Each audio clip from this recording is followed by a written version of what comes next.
السلام علیکم ورحمۃ اللہ وبرکاتہ۔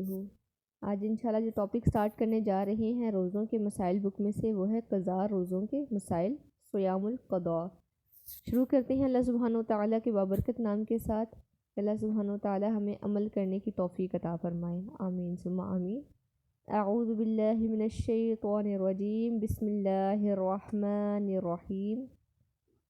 فرض روزے کی قضا آئندہ رمضان سے پہلے کسی بھی وقت ادا کی جا سکتی ہے، یعنی 2023 کے رمضان کے جو روزے ہمارے رہتے ہیں وہ ہم نے اس رمضان سے پہلے اس کی قضا لازمی ادا کرنی ہے۔ حدیث سے دیکھ لیتے ہیں۔ حضرت عائشہ رضی اللہ عنہا کہتی ہیں، مجھ پر رمضان کے روزے باقی رہتے اور میں قضا روزے شعبان سے پہلے رکھنے کا موقع نہ پاتی۔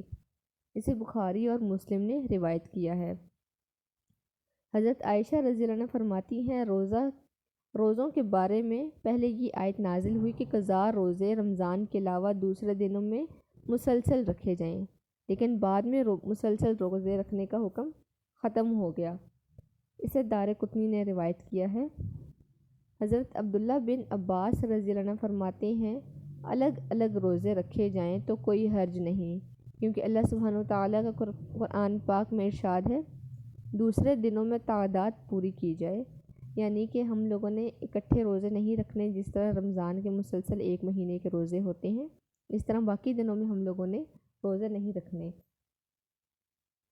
اب مرنے والے کے قضا روزے اس کے وارث کو رکھنے چاہیے، ایک یہ مسئلہ بھی آتا ہے، اس کے بارے میں بھی حدیث ہے۔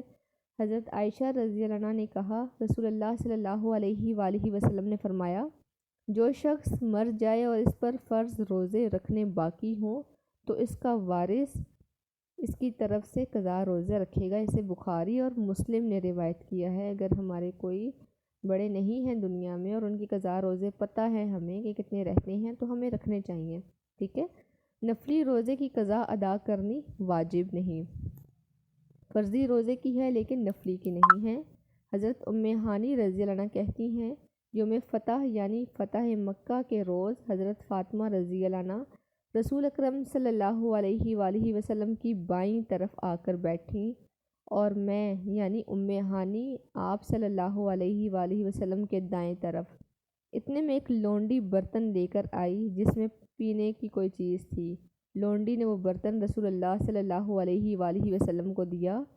آپ صلی اللہ علیہ وآلہ وسلم نے اس برتن سے پیا، پھر وہ برتن مجھے دیا، میں نے بھی اس سے پیا اور کہا، یا رسول اللہ صلی اللہ علیہ وآلہ وسلم، میرا روزہ تھا، میں نے روزہ توڑ دیا۔ آپ صلی اللہ علیہ وآلہ وسلم نے پوچھا، کیا تم نے قضا روزہ رکھا تھا؟ میں نے عرض کیا، نہیں۔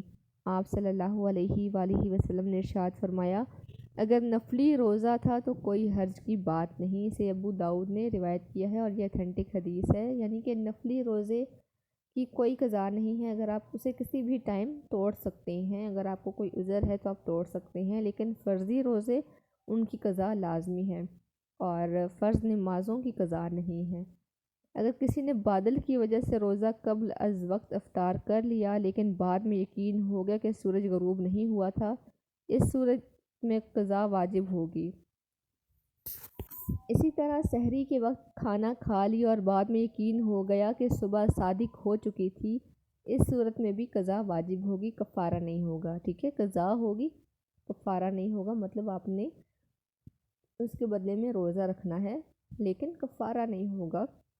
یہ کون سی بات کی جا رہی ہے کہ ہمیں پتہ نہیں چلا بادل کی وجہ سے یا ویدر کی وجہ سے، ویدر اس طرح کا ہے کہ ہمیں پتہ نہیں چلا، جلدی روزہ افطار کر لیا ہے یا پھر جلدی سحری کر لیا یا لیٹ سحری کر لی ہے، اس صورت میں کہا گیا کہ قضا واجب ہوگی، کفارہ نہیں ہوگا۔ حضرت اسماء بنت ابی بکر رضی اللہ عنہ کہتی ہیں، رسول اکرم صلی اللہ علیہ وآلہ وسلم کے زمانے میں ایک روز ہم نے بادل کی وجہ سے روزہ افطار کر لیا، بعد میں سورج نکل آیا، میں نے حشام سے پوچھا، کیا لوگوں کو اس وجہ سے قضا کا حکم دیا گیا تھا؟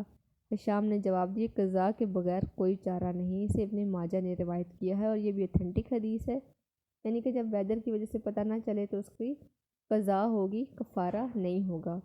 اور جو اس دنیا میں نہیں رہے اور ان کے کوئی وارث ہیں، ہمیں پتہ ہے کہ ان کے کتنے اتنے قضا روزے رہتے ہیں، تو ان کا کیا ہے، فدیہ نہیں دینا، وہ آپ قضا ان کے روزے رکھ لیں۔